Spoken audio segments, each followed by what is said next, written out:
오늘 함께 나눌 말씀은 마태복음 24장 29절부터 31절까지 말씀입니다. 마태복음 24장 29절부터 31절까지 말씀 같이 읽겠습니다.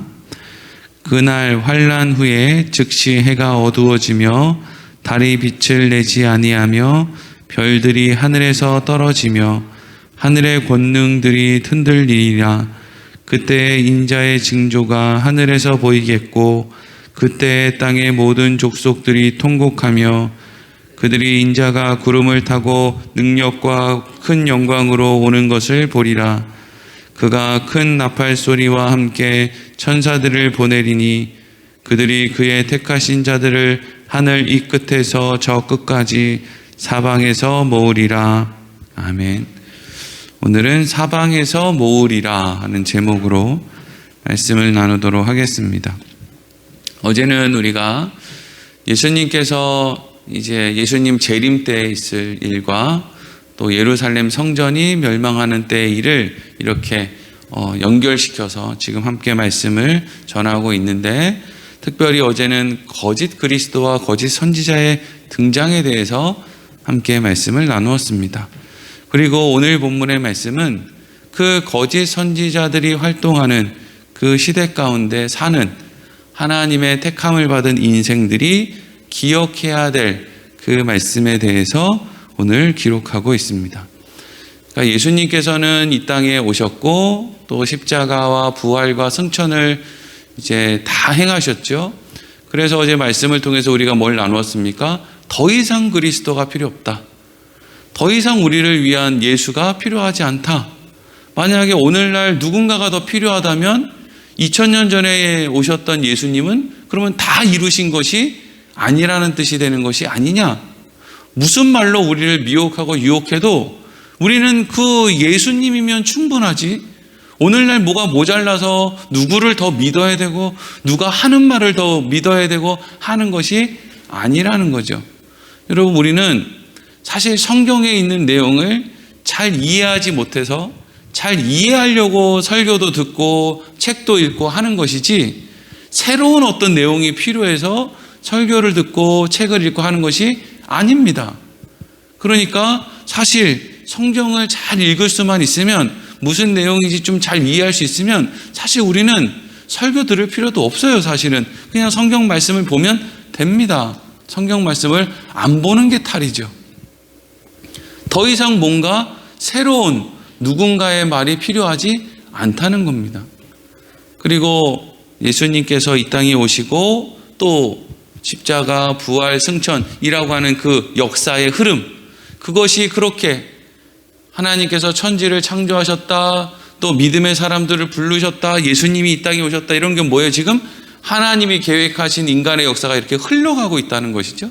그러니까 이렇게 흘러가고 있는 이 역사가 언젠가는 이제 끝이 난다라는 것도 우리가 알 수가 있는 것이죠. 그러니까 우리는 우리의 인생을 통해서 지금 어느 곳을 향해서 열심히 가고 있는데, 그 기간 동안에 우리가 해야 되는 것이 무엇이냐? 어제 말씀과 연결지어서 이야기를 하면 거짓 그리스도, 거짓 선지자의 말을 듣지 않는 거죠. 조심하는 거라 그랬습니다. 그러면 거짓 선지자와 거짓 그리스도의 말을 듣지 않고 조심한다는 건 그러면 무슨 의미가 있는가? 어제 말씀에 거짓 그리스도와 선지자가 모든 사람들, 많은 사람들을 미혹을 했고, 이제는 누구까지 미혹을 하려고 한다고 써 있었느냐 하면 하나님의 택함을 받은 사람들까지도 미혹을 하려고 그렇게 애를 쓴다라고 하는 말씀이 있었단 말이죠. 그러니까 이미 세상을 살고 있는 사람들은 다 그 생각에 넘어가 있고, 그리스도인들까지도 그런 생각이 점점 물들어가고 있는 것이 도대체 무엇인가를 곰곰이 생각해 보면, 그것은 뭐 다른 특별한 것이 아니라 노아의 홍수 때 사람들이 생각하고 있었던 먹고 사는 문제가 전부다 라고 하는 그런 생각. 이러니 저러니 해도 많이 벌어야 그래도 내가 뭐라도 할 수 있지 않나? 뭐처럼 벌어서 뭐처럼 쓰라고, 내가 하여튼 많이 벌어야 교회에서도 인정받고 어디 뭐 가정들에서도 인정받고 하는 거 아니냐? 내가 버는 게 1순위지.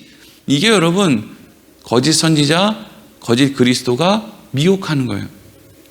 그래서 누군가가 우리에게 여러 가지 방법으로 미혹을 하지만 결국에 그 중심에는 무엇이 있느냐 하면 예수로 다 할 수 있는 게 아니다라는 생각이에요. 하나님이 다 하실 수 있는 게 아니라 너도 뭔가를 좀 해야 되지 않냐.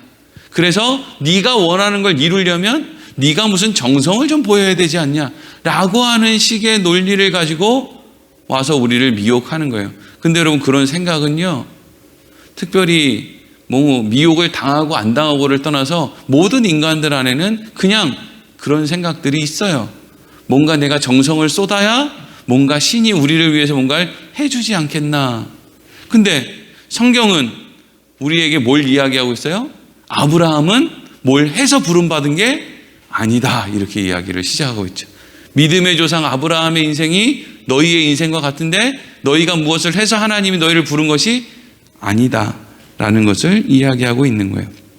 그러니까 우리는 무엇을 열심히 해서 구원을 얻고 무엇을 열심히 해서 뭔가 더 좋은 것을 얻으려고 하는 것이 우리 택함을 받은 사람들의 신앙의 모습이 아니에요.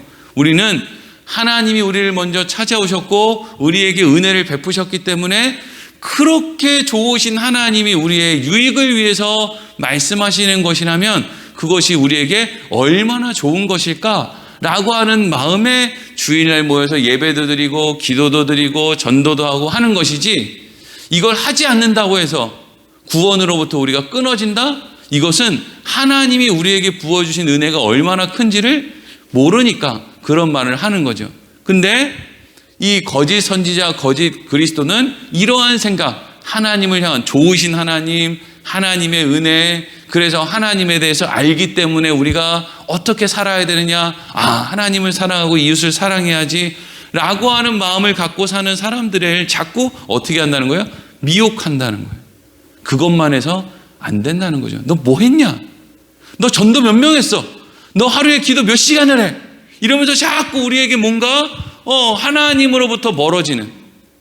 아니, 기도 많이 하고 전도 많이 하는 게 목사님 뭐가 문제예요? 성경 많이 보고 이러는 게 왜 문제죠? 그 안에 하나님의 은혜를 분명하게 하지 않으면 그것이 다 교만거리가 되기 때문이에요. 자기 자랑거리가 된다고. 내가 이마만 해서 하나님이 날 부른 거구나. 내가 이 정도 할 줄 알고 하나님이 날 부른 거구나. 그래서 많이 인용하는 게 뭐예요? 바울이 그렇게 공부도 많이 하고 열심도 있고 이러니까 하나님이 바울을 불렀지, 그런 게 없으면 하나님이 바울을 불렀겠어? 라고 하는 오해죠. 여러분, 바울은 예수 믿는 사람 죽이러 다니던 사람이에요. 뭐가 잘났다고 하나님이 그를 부르겠습니까? 하나님의 은혜죠. 은혜예요. 바울이 자기가 이제까지 알고 있던 모든 세상의 고상한 지식들을 뭐라고 합니까? 이거 다 배설물이다. 내가 예수를 믿는데 내가 그동안 가지고 있었던 모든 세상의 자랑들은 다 배설물과 같다라는 이야기를 한다고요. 그러니까 여기서 정리를 하자면 세상은 자꾸 우리가 하나님의 은혜로부터 우리를 멀어지게 만드는 생각으로 우리를 미혹해요. 그리고 하나님의 택함을 받지 않은 사람들은 이미 세상의 방식으로 다 그 논리 속에서 다 움켜쥐고 있어요. 그렇게 믿음의 사람들이 살아가니 이 세상을 살아가는 것이 피곤할까요? 안 피곤할까요? 피곤합니다. 피곤해요. 나는 이렇게 해야 되는 게 맞다라고 생각을 하는데 막상 세상에 나와서 사람들과 섞여 있으면 나만 이상한 사람인 것 같은 거예요. 내 생각이 이상한 것 같고 나만 유별난 것 같고 이렇단 말이죠. 그러니까 그리스도인들이 뭘 이렇게 대단히 열심히 하려고 해서 그런 게 아니고요. 그냥 우리의 생각이 세상에 나가서 그 사람들과의 생각들과 이렇게 견줘보면은요, 고민이 많아질 수밖에 없고 어려울 수밖에 없어요. 나만 왜 이렇게 유별나게 사나? 내가 괜히 이 집안을 어지럽게 하나? 내가 문제인가? 이런 생각들이 있다고요. 이런 시간들을 우리가 사는 거예요. 그게 환난이죠. 택함을 받은 사람들에게는 환난이에요. 근데 택함을 받지 못한 사람들에게는 환난이 아니죠. 그냥 사는 거예요. 사는 대로 사느냐, 아니면 좁은 길로 가기 위해서 뭔가 다른 삶을 사느냐, 이 차이지.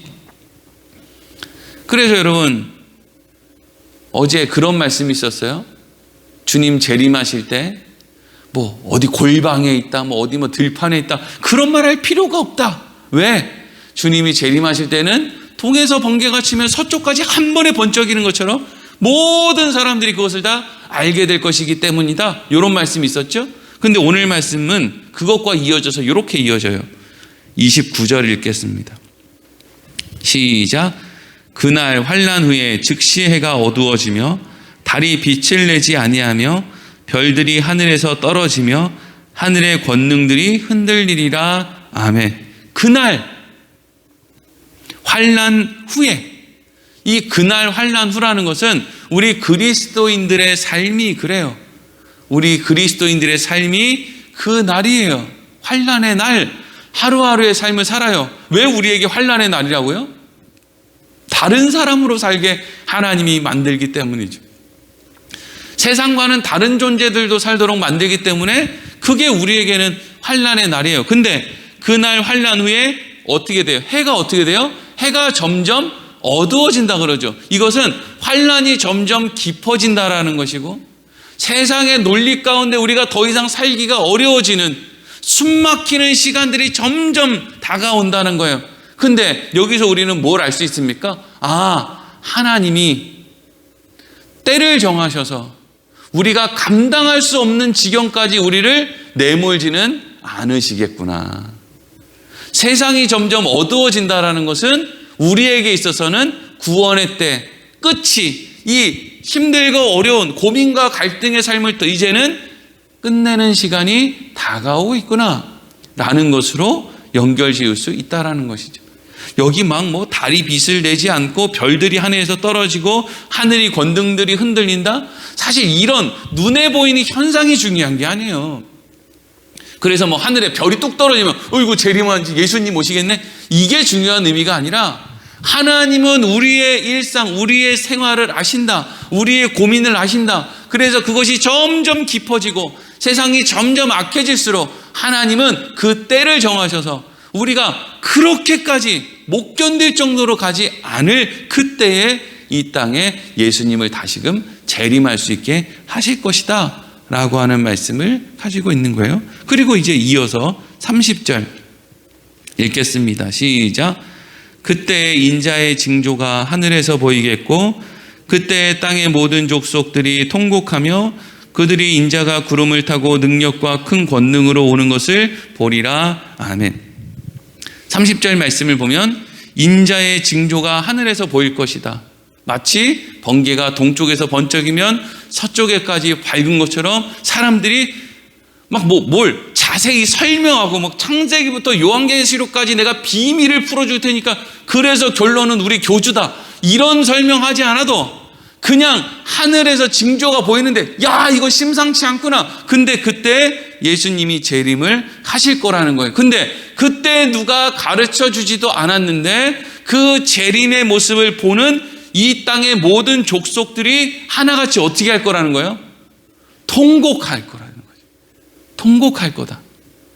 왜 통곡할까요? 왜 통곡할까요? 내가 왜 이러고 살았나? 죽기 전에 통곡할 사람들 좀 있을 거예요. 내가 왜 이러고 살았나? 다 싸질머지고 갈 것도 아닌데 좀 손을 좀 펼치고 살 걸. 내가 왜 이러고 살았나? 우리가 많이 들었던 그 스크루지 영감처럼 내가 도대체 무슨 영광을 위해서 이러고 살았나? 나를 위해서도 못 쓰고 타인을 위해서도 못 쓰고 뭐 하자는 건가? 은행에 동그라미만 잔뜩 올려놓고 나 뭐하고 살았나? 아니 돈이 없으면 웃어라도 줄걸. 아니 웃으는 것도 못하면 자녀들한테 사랑한다고 말이라도 할걸. 하다못해 우리 부모님한테 사랑한다고 말이라도 자주 할걸. 돈 드는 것도 아닌데. 이런 후회가. 근데 이 후회는 어떤 후회겠어요? 뭐 부모님한테 잘못한 그런 후회겠어요? 그런 후회가 아니라 내가 왜 영생을 위해서 뭔가를 준비하며 살지 못했나? 나 왜 이 세상에서 다 놓고 갈 건데 생각해보면 하나도 갖고 갈 수 있는 게 아닌데 그거에 미쳐서 왜 그러고 살았나? 열심히 시집가고 장가가고 먹고 마시는 일에 뭘 그렇게 몰두하고 살았나? 방주에 타는 게 중요하지. 나 도대체 왜 그러고 살았나? 이게 누가 뭘 가르쳐줘서가 아니고요. 어느 때가 되면, 더 이상 돌이킬 수 없는 때가 되면, 노아의 방주 문이 닫히고 하늘에서 비가 쏟아지기 시작하면, 그때 되면 사람들이 어떻게 한다고요? 누가 가르쳐 주지 않아도 다 통곡을 한다는 거예요. 통곡한다. 그럼 여러분, 우리가 요즘에 살아가는데 고민하는 것들 있잖아요. 나는 도대체 어떻게 살아야 되나? 세상 사람들과 같이 나도 뭘 얻고 싶고, 뭘 좀 잘하고 싶고, 뭐 이런 것들이잖아요. 근데 가만히 생각해 보면 그게 도대체 뭐냐 이거죠. 그게 도대체 뭔가? 내가 조금 덜 먹고 덜 쓰면 다 되는 일인데 내가 뭘 그렇게 마음을 졸이고 말이야.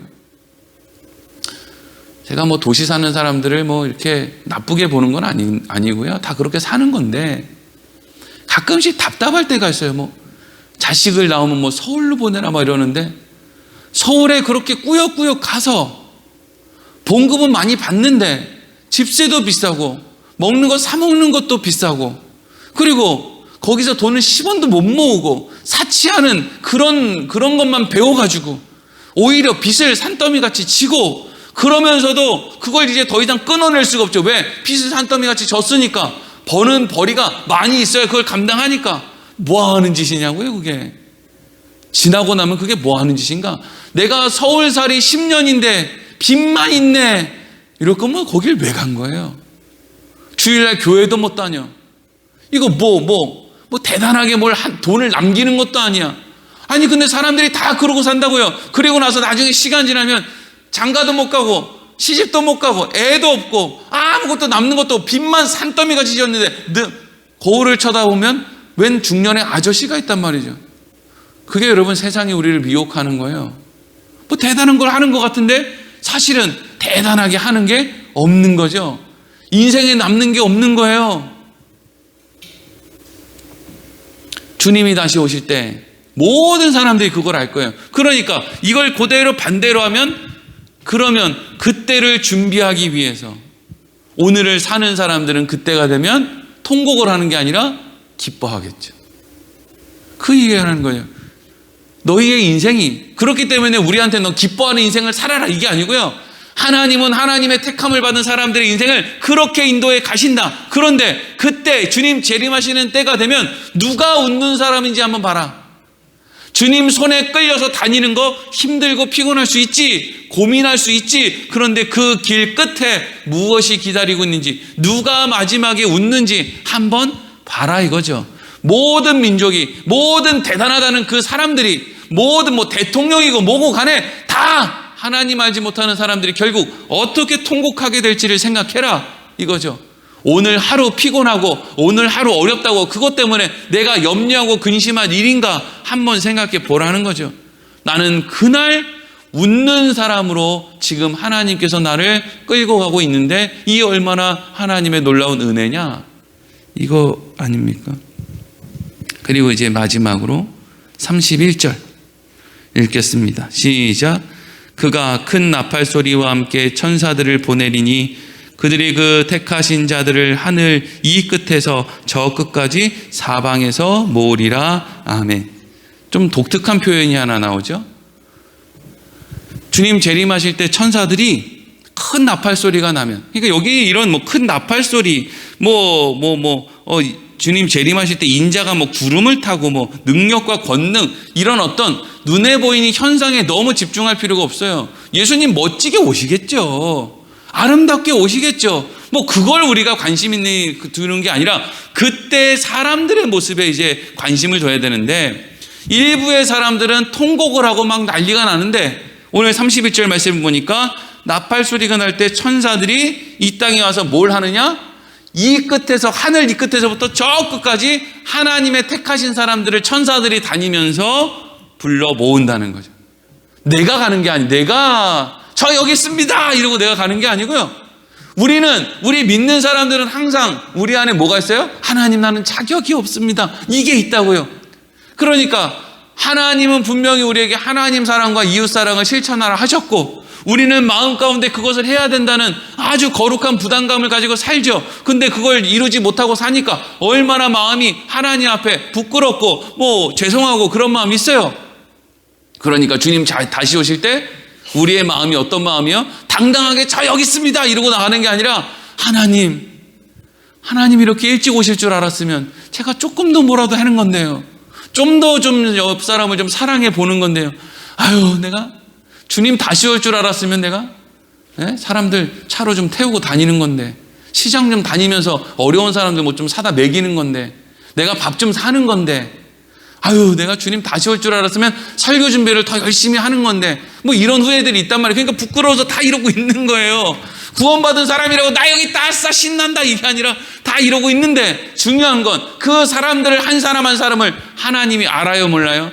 안다는 거죠. 왜 알아요? 하나님이 준 거니까요.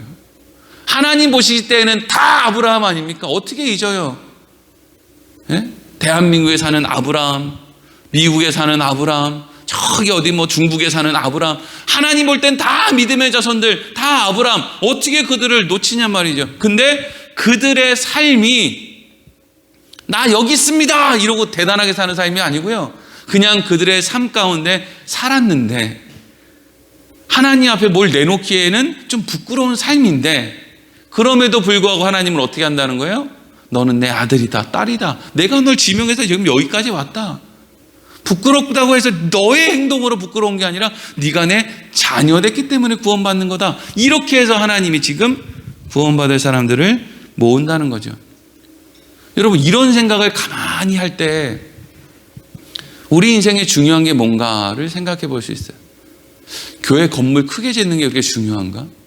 주님 다시 오실 때, 야, 배 목사, 너네 교회 건물 참 크더라. 잘했다. 그리고 부시고 갑니까? 이 세상 주님 다시 오시면 이 세상이 다 없어질 건데, 다 부서지고 다 없을 건데, 너 참 잘했구나. 자, 이제 부시자. 이러겠어요? 그게 예수님의 기준으로 그걸 잘한 거라고 할 수 있겠습니까? 우리 교회, 예수님 우리 교회 교인이 10,000명이에요. 그럼 그 10,000명이라는 게 그게 자랑거리가 되겠습니까? 그게 자랑거리가 아닌 거죠. 그러면 주님 앞에 섰을 때 우리의 자랑거리는 뭐예요? 제가 하나님을 이렇게 사랑해요. 이게 자랑거리예요. 제가 하나님을 이렇게 알아요. 하나님을 이렇게 사랑해요. 제가요, 하나님이 나를 얼마나 사랑한지를 알아서 저도 요만큼이지만 누군가를 사랑하기 위해서 참고 용서하고 인내하는 삶을 살았어요. 여러분, 이거는요 천국 갈 때 다 갖고 가요. 안 놓고 간다고요. 교회 건물 크게 짓는 거는요 못 갖고 가요. 근데 하나님 사랑, 이웃 사랑의 마음은 영원히 갖고 가는 거예요. 그러니까 성경이 우리한테 뭘 가르쳐 주는 거예요? 영원히 갖고 가는 걸 하고 살래? 다 놓고 가는 거 하고 살래? 근데 여러분, 우리는 이렇게 말을 들어도 거짓 선지자, 거짓 그리스도와 같은 사람들, 세상의 논리에 마음이 빼앗겨서 그거 놓치면 죽는 줄 알아요. 교회 문만 나서면 그거 뺏기면 다 죽는 줄 알고 산다니까요. 거품을 밀고 안 됩니다 하나님, 내가 이걸 어떻게 모았는데요, 나 이런 식으로 하면 나 진짜 죽어버릴 거예요. 이게 여러분 그리스도인들의 연약함이에요. 근데 이게 모든 사람들의 마음밭인데, 이 마음밭에 사랑이라고 하는 싹이 이렇게 올라올 수 있다면, 그것이 작아도 결국에는 그게 어디서부터 기인된 거예요? 하나님의 은혜로 우리에게 그것이 시작된 것이죠. 그래서 주님 재림하시고 이 땅이 끝이 나고, 그래서 구원받은 사람들이 한 곳에 모이면 그 사람들이 하나님을 향해서 뭐라고 찬송을 합니까? 제가 읽어볼게요. 요한계시록 7장 9절에서 12절. 이 일 후에 내가 보니 각 나라와 족속과 백성과 방언에서 아무도 능히 셀 수 없는 큰 무리가 나와서 흰 옷을 입고 손에 종려 가지를 들고 보좌 앞과 어린 양 앞에 서서 큰 소리로 외쳐 이르되 구원하심이 보좌에 앉으신 우리 하나님과 어린 양에게 있도다 하니, 모든 천사가 보좌와 장로들과 내 생물의 주위에 서 있다가 보좌 앞에 엎드려 얼굴을 대고 하나님께 경배하여 이르되 아멘, 찬송과 영광과 지혜와 감사와 존귀와 권능과 힘이 우리 하나님께 세세토록 있을지어다 아멘 하더라. 아멘. 아니, 이단들은 그렇게 요한계시록을 많이 연구한다면서 지금 여기에, 아니 이렇게 보면 구원하심이 보좌에 앉으신 우리 하나님과 어린 양과 이만희에게 있도다 이렇게 안 써 있잖아요. 구원하심이 보좌에 앉으신 우리 하나님과 어린 양에게 있도다 이러고 딱 끝났잖아요. 마침표 끝났잖아요. 아니 요한계시록을 그렇게 많이 보는 사람들이 뭘 그렇게 안에서 후벼 파고 막 별의별 내용을 그냥 그 속에 있는 내용을 막 한다는 사람들이 왜 자꾸 거기다가 딴 사람을 붙이냐고 더 이상하게. 너무 이상하지 않아요? 하나님하고 예수님 옆에 대한민국 사람 이름 석자를 넣는다는 게. 구원하심이 보좌에 앉으신 어린 양과 하나님과 어린 양과 그리고 홍길동에게 있도다. 이러면 이상하지 않아요? 너무 어이가 없어서 그냥 한번 해본 얘기고요, 이거는. 여러분, 구원받은 사람들이 하나같이 하나님 앞에 뭘 찬양해요? 하나님, 전 한 게 없습니다. 다 하나님이 했습니다. 제가 한 게 있다면은요, 도망 다닌 것밖에 한 일이 없습니다. 나는 열심히 도망 다녔죠. 거짓 선지자의 미혹을 안 맞는 게 아니라 거짓 선지자의 논리를 더욱더 잘 습득해서 세상을 얻어보려고 제가 열심히 그리로 쫓아다녔는데, 그럴 때마다 하나님이 나를 불러다가 다시 은혜의 자리로 갖다 놓고, 다리몽댕이를 분질러서 다시 은혜의 자리에 갖다 놓고, 정신 차리라고 볼기짝을 때리고 다시 은혜의 자리에 갖다 놓고 이렇게 하셨죠. 그러니 나에게 무슨 면류관이 필요하며 나에게 무슨 의의가 있습니까? 다 하나님께 있습니다. 구원하심이 다 어린 양에게 있습니다. 찬송과 영광과 지혜와 감사와 존귀와 권능과 힘이 다 하나님에게 있습니다. 나는 아무것도 아닙니다. 이게 여러분 하나님 나라에 사는 사람들의 고백이에요.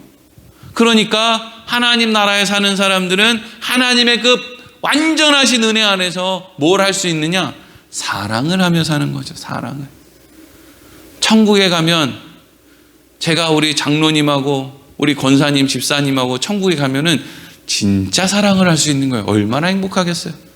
우리는 이 땅에서 살 때는요, 오해도 하고 원망도 하고 근심도 하고 여러 가지 복잡한 관계 속에서 살아요. 근데 조금만 기다리면 우리는 완전한 사랑 안에서 하나님의 나라에서 서로 너무 사이좋은 그런 관계로 살아가게 된다는 거예요. 거기는 아내도 없고 남편도 없고 형제도 없고 가족도 없어요. 그냥 다 모든 사람들이 다 서로 사랑해요. 그럼 가족이 없이 어떻게 되나? 그건 잘 모르겠어요. 안 가봐서 모르겠어요. 아니 천국 갔다 왔다는 사람들은 뭐 지옥 갔다 왔다는 사람들은 뭐 맨날 그냥 다 뻔히 알만한 것들만 얘기해주고 진짜 궁금한 건 얘기해주는 사람이 없어요. 왜? 안 가봤으니까. 거짓말쟁이들. 천국에서 축구하는 얘기나 하고. 진짜 중요한 건 그런 거 궁금하잖아요. 아, 거기 가면 가족들은 어떻게 되지? 아, 거기 뭐라고 부르지? 호칭을 뭐라고 부르지? 거기서 아니 천국 가가지고 장로님 이러기도 좀 그렇잖아요, 그렇죠? 천국 가가지고 목사님 이러고도 그런데 아 거기는 어떻게 할까? 여러분 예수님이 지금 사실 마지막 때의 어떤 현상을 제자들이 물으니까 이야기를 해주는데 사실 마지막 때라고 해서 그리스도인들이 특별히 뭘 더 할 게 없어요. 그냥 하루하루 어제와 같은 오늘을 사는 거예요. 어떻게 해요? 하나님 말씀에 순종하면서. 하나님 말씀이 뭔데요? 하나님 사랑하는 것과 이웃을 사랑하는 것. 그거 하면서 하루하루 살면 주님 다시 오시는 그날 우리가 어디 있든지 간에 천사들이 우리를 불러내서 너 왜 여기 있어? 하나님이 너 찾아. 너 안 찾으면 천국 안 간대. 잃어버린 한 마리의 양을 찾는 목자와 같이 우리를 다 찾아서 하나님 나라로 간다는 거죠. 기도하겠습니다.